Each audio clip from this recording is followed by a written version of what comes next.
पुरानी पेंशन की बहाली के मुद्दे पर आंदोलित सरकारी कर्मचारियों ने अपने राष्ट्रव्यापी आंदोलन और व्यापक प्रभाव के जरिए प्रधानमंत्री नरेंद्र मोदी और वित्त मंत्री निर्मला सीतारमण को झुकने के लिए मजबूर कर दिया है। और यही कारण है कि केंद्र की नरेंद्र मोदी सरकार ने पूरी ताकत लगा दी है कि किसी भी तरीके से पुरानी पेंशन की बहाली के मुद्दे पर आंदोलित सरकारी कर्मचारियों की मांगों को लेकर के कोई समाधान निकाला जा सके। और इसीलिए यूनिफाइड पेंशन स्कीम में सुधार से लेकर के एनपीएस में सुधार तक की चर्चाएं लगातार तेज होती चली जा रही हैं और कर्मचारी प्रतिनिधियों से लगातार संवाद भी स्थापित किया जा रहा है। लेकिन इन सब के बीच में प्रधानमंत्री नरेंद्र मोदी को समझ में आ चुका है कि जिस तरीके से सरकारी कर्मचारियों ने अपने व्यापक आंदोलन के जरिए यूनिफाइड पेंशन स्कीम को ध्वस्त किया है, उसी के साथ अब पुरानी पेंशन की बहाली के मुद्दे पर आंदोलित सरकारी कर्मचारी विधानसभा चुनाव में भी बहुत ज्यादा झटका दे सकते हैं। और इसलिए प्रधानमंत्री नरेंद्र मोदी ने इस बार एनडीए के घटक दलों के साथ बैठक करने का फैसला कर लिया ताकि एक चट्टान जैसा प्लान बनाया जा सके और उसके जरिए बिहार का कम से कम विधानसभा चुनाव साधा जा सके और अपनी चुनावी साख को बचाया जा सके।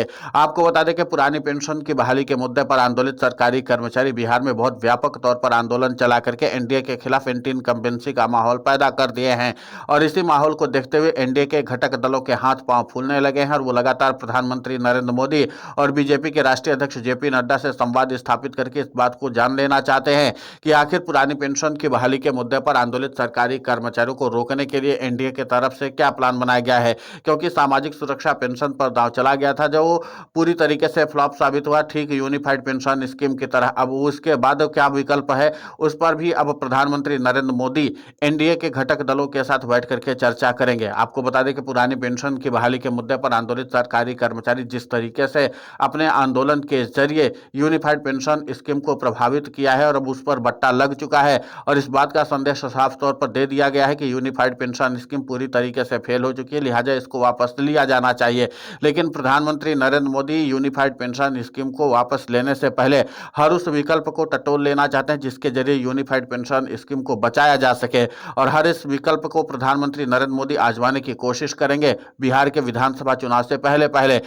क्योंकि यूनिफाइड पेंशन स्कीम को लेकर के प्रधानमंत्री नरेंद्र मोदी बिहार विधानसभा चुनाव से पहले कोई बड़ा फैसला नहीं लेते हैं तो जाहिर सी बात है कि फिर प्रधानमंत्री नरेंद्र मोदी को बड़ा सियासी तौर पर नुकसान उठाना पड़ सकता है। और इस बात को एनडीए के घटक दल भी जानते हैं और इसीलिए प्रधानमंत्री नरेंद्र मोदी पर दबाव भी बढ़ता चला जा रहा है। और इसीलिए प्रधानमंत्री नरेंद्र मोदी ने पेंशन सचिव वी श्रीनिवास को कह दिया है कि आप कम से कम पुरानी पेंशन की बहाली के मुद्दे पर आंदोलित सरकारी कर्मचारियों के प्रतिनिधियों से संवाद स्थापित करिए। लिहाजा उन्होंने पुरानी पेंशन की बहाली के मुद्दे पर आंदोलित सरकारी कर्मचारियों के प्रतिनिधियों से संवाद स्थापित किया और इस बात की जानकारी बाकायदा ले ली है कि आखिर पुरानी पेंशन की बहाली के मुद्दे पर आंदोलित सरकारी कर्मचारी चाहते क्या हैं। अब देखना महत्वपूर्ण होगा कि शुक्रवार को प्रधानमंत्री नरेंद्र मोदी दो अहम बैठक करने वाले हैं। पहली ये कि एनडीए के घटक दलों के साथ बैठक होगी, उसके बाद पेंशन विभाग के सचिव के साथ साथ पीएफआरडीए के चीफ और इसके अलावा वित्त मंत्री निर्मला सीतारमण, वित्त सचिव, इसी के साथ कैबिनेट सचिव भी मौजूद रहेंगे और इस बात पर मंत्रणा की जाएगी कि आखिर यूनिफाइड पेंशन स्कीम को क्या वाकई वापस लिया जाना ही सबसे अहम फैसला होगा। क्योंकि पुरानी पेंशन की बहाली के मुद्दे पर आंदोलित सरकारी कर्मचारियों ने जिस तरीके से यूनिफाइड पेंशन स्कीम में बट्टा लगाया है अब उसका कोई और दूसरा विकल्प सूझ नहीं रहा है। अब इसी के साथ प्रधानमंत्री नरेंद्र मोदी की दोहरी चुनौती है, एक तरफ पुरानी पेंशन की बहाली के मुद्दे पर अपना फैसला वापस लेकर के बैकफुट पर आना और दूसरा ये कि जिस तरीके से पुरानी पेंशन की बहाली के मुद्दे पर आंदोलित सरकारी कर्मचारियों ने बिहार के विधानसभा चुनाव को प्रभावित किया है उसके बाद इसका डैमेज कंट्रोल आखिर कैसे किया जाए। अब प्रधानमंत्री नरेंद्र मोदी इन दोहरी चुनौतियों से कैसे पार पाएंगे ये तो आने वाले वक्त में पता चलेगा। लेकिन बिहार के सरकारी कर्मचारी समेत देश भर के सरकारी कर्मचारी कह रहे हैं कि जब केंद्र की नरेंद्र मोदी सरकार ने सरकारी कर्मचारियों की पुरानी पेंशन को लेकर के इस बात का फैसला कर लिया है और लोकसभा में बता दिया है कि किस तरीके से वो यूनिफाइड पेंशन स्कीम को सही साबित करने में जुटी हुई है और साथ ही साथ पुरानी पेंशन को किसी भी हाल में बहाल न करने के संकल्प को दोहराया है, तो फिर सरकारी कर्मचारियों के पास एक ही विकल्प बचता है कि सत्ता परिवर्तन करे और सत्ता परिवर्तन करने से ही अगर पुरानी पेंशन मिलती है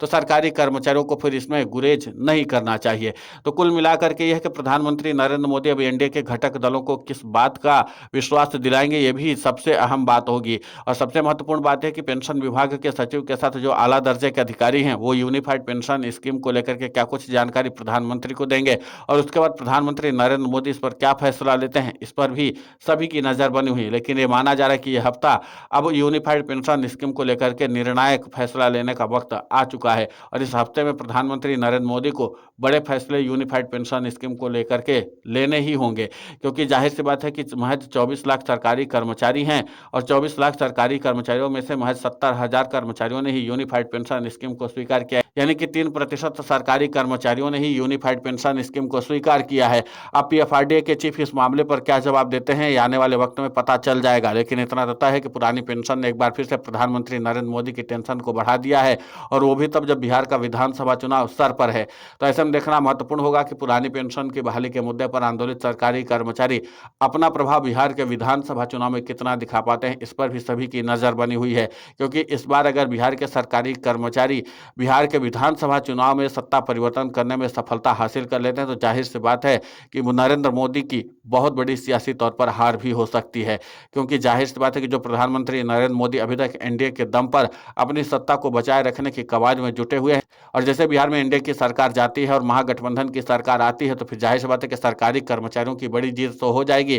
क्योंकि महागठबंधन की सरकार ने इस बात को पहले ही कह दिया कि अगर उनकी सरकार बनती है तो सरकारी कर्मचारियों को पुरानी पेंशन बहाल कर दी जाएगी। लेकिन महागठबंधन की सरकार अगर नहीं बन पाती है तो फिर जाहिर सी बात है कि सरकारी कर्मचारियों को एक लंबा इंतजार करना पड़ जाएगा। जिस तरीके से हरियाणा और महाराष्ट्र के सरकारी कर्मचारी आंदोलित तो थे लेकिन अपने वोट बैंक के जरिए सत्ता परिवर्तन कर नहीं पाए, तो उनको अब पुरानी पेंशन के लिए एक लंबा इंतजार करना पड़ रहा है। लेकिन इन सब के बीच बिहार के सरकारी कर्मचारी कितने निर्णायक वोटर साबित होते हैं, इस पर सभी की नजर बनी हुई है। फिलहाल प्रधानमंत्री नरेंद्र मोदी की बैठक पर सभी की नजर है कि प्रधानमंत्री Narendra Modi unified pension scheme को लेकर के और खासकर पुरानी पेंशन की बहाली के मुद्दे पर आंदोलित सरकारी कर्मचारियों को लेकर के क्या बड़ा फैसला लेने वाले हैं, क्योंकि जाहिर सी बात है कि यह फैसला अब बिहार के विधानसभा चुनाव का भविष्य तय कर देगा और साथ ही साथ एनडीए के घटक दलों का भविष्य भी तय हो जाएगा कि आखिर वो बिहार की सत्ता में वापसी करने जा रहे हैं या नहीं। फिलहाल यूनिफाइड पेंशन स्कीम प्रधानमंत्री नरेंद्र मोदी के लिए गले की फांस बन चुकी है